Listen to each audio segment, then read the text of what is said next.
اصیله بس یې که نورې دا خبرې پرېږده مه کوه چې دا په مکه پسې ناقراره زړه مې بېرته په قرار شي. دا خبرې زموږ خوږ پیغمبر حضرت رسول اکرم صلی الله علیه وسلم په داسې حال کې چې له سترګو یې اوښکې څڅېدې اصیل الحزلي ته ورکړې. دا هغه وخت و چې هغه صلی الله علیه وسلم په هجرت کې و او اصیل الحزلي تازه دم له مکې څخه مدینې ته بیرته راغلی. هغه څه چې مهم دی زموږ کور او وطن دی. له خپل هیواد او خلکو سره مینه هیڅ ځانګړی ډول او لارښود نه لري. دا یو احساس دی چې د اصیل او رښتوني انسانانو په فطرت کې نغښتی دی. یو اصیل او رښتونی انسان تل د خپل هیواد سرلوړي، ابادي او له نورې نړۍ سره یې د سیالي غوښتونکی وي او تل د خپلو خلکو د سوکالۍ او پرمختګ په موخه هلې ځلې ترسره کوي، ځکه چې هغه پوهیږي پرته له دې چې یو فرد ملي غرور ولري، بې حیثیته او ټولنیز هویت یې له منځه ځي. معنا دا چې یو هیواد یوازې یو جغرافیایي موقعیت نه، بلکې د خلکو یو ډله ییز هویت دی چې تاریخ، کلتور او د دوی د شریکو تجربو له مخې جوړ شوی. په انساني ټولنو کې د وګړو تاریخ، دودونه، ویاړ او هویت د دوی سرچینه بلل کېږي. د یو هیواد سره د تړاو قوي احساس د ټولنیز یووالي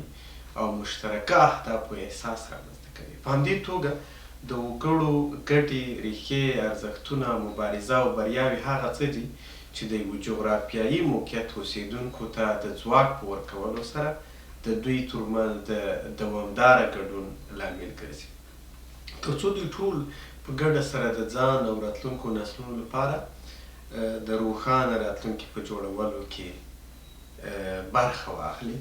په یو صحیح حدیث شریف کې له عبدالله بن عباس رضی الله تعالی عنه څخه روایت دی چې کله حضرت نبی اکرم صلی الله علیه وسلم د مکې له ښار څخه د وتلو په مهال باندې نو په یوه سیمه کې ودرېد، وویل چې هی ته څومره ښه او ښکلی ښار یې او ته پر ما څومره ګران یې. که زما قوم زه له تا څخه نه وای ایستلی، زه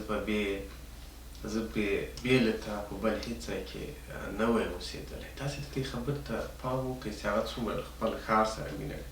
یعنې همدارنګه په انساني ټولنو کې کورنۍ چې یو ټولنیز بنسټ دی، د افرادو هغه ډلې ته ویل کېږي چې له یو بل سره د وینې او سببي تمایلو په اساس ګډ ژوند ترسره کوي.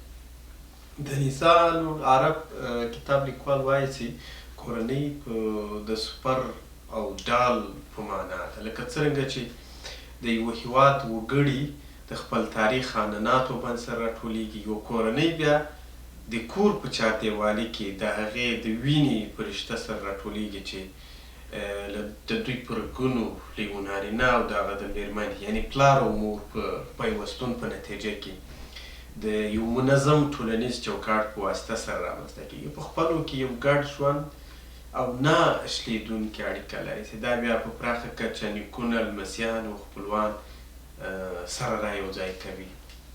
په ټوله کې د یوې کورنۍ لپاره هیواد بیا هغه پناه ځای ده چیرته چې هغه د خوندیتوب احساس کوي. دغه راز د یوې کورنۍ لپاره کور هغه ځای ده چیرته چې دوی د یو بل لپاره مینه، راحت، د ملاتړ احساس چمتو کوي.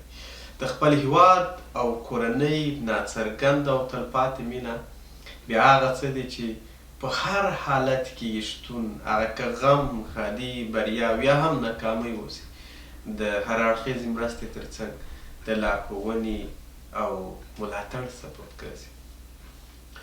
د یو جغرافیایي موقعیت یعنې هیواد، خپلواکۍ، ملي واکمنۍ، د ځمکنۍ بشپړتیا ساتنه او د دوی د حقونو ملي ګټو خوندیتوب چې ده، هغه د ملت په یووالي پورې اړه لري او د دې جغرافیایي موقعیت هر اوسېدونکی بیا په دې مکلف دی چې د خپل هیواد د سرلوړۍ او د خپلو خلکو د پرمختګ او هوساینې په لاره کې د دوامداره ګډون برخه واخلي. معنا دا چې د زموږ هیواد کور او کورنۍ یو له بل سره هغه تړلي عناصر دي چې زموږ او له نړۍ سره زموږ د تړاو په طریقه اغیزه لري. په ټوله کې کورنۍ او هیواد هغه تر ټولو پیاوړی بنسټ دی چې زموږ لپاره د ژوند ننګونو ته د رسېدو لپاره اړینه مینه او ملاتړ چمتو کوي. په همدې اساس هغه څه چې مهم دي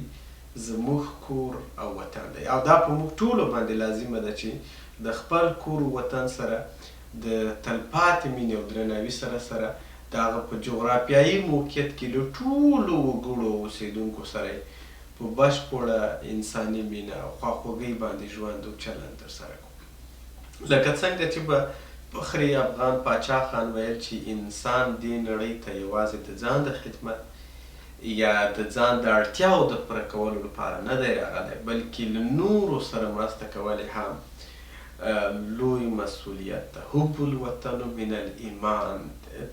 هر هغه څوک چې خلک تاسې وینئ چې دوی وایي چې په اسلام کې وطن نسته یا دا ده یا ها ده، د دروغ وایي. دا د دوی د جهالت تعریف ده. یعنی دوی په دغه څه باندې نه دي خبر چې د وطن ارزښت چې په اسلام کې څومره ارزښت لري. یعنی که د اسلام له نګاه هم ورته وګورو نو تاسو ته به معلومه شي چې نبي علیه صلات وسلام له خپل وطن سره د مکې له ښار سره څومره مینه لرله. هغه کیسه چې ما تاسو ته په اول سر کې یاده کړه چې د اصیل ته ویل چې اصیل چې کله تو ته د مکې کیسې کولې چې مثلا د خلکو احوال او شی ورته بیانوه نو ورته ویل بس یې کوې اصیله بس یې که پرېږده چې دا ناقرار زړه مې بېرته په قرار شي. یعنی هغه چې د وطن سره مینه لرله او تاسو ته وایاستئ چې مقصد دغه یو پردی مفکوره ده. دا هغه څوک چې دغه کیسې دلته را انتقالوي دا د بل چا په خوښه باندې راځي. دا په کتابونو کې چېرته داسې نه دي لیکل سوي چې له وطن سره مینه چې د دا نسته. هېڅ چېرته په هېڅ کتاب کې هم نه دي لیکل سوي. داسې څه ویل سوي دي. صحیح د اسلام سرحد نه لري، هغه په ټوله نړۍ کې ټولې نړۍ لپاره راغلی ده. خو په ټولې نړۍ کې بیا د هر قوم لپاره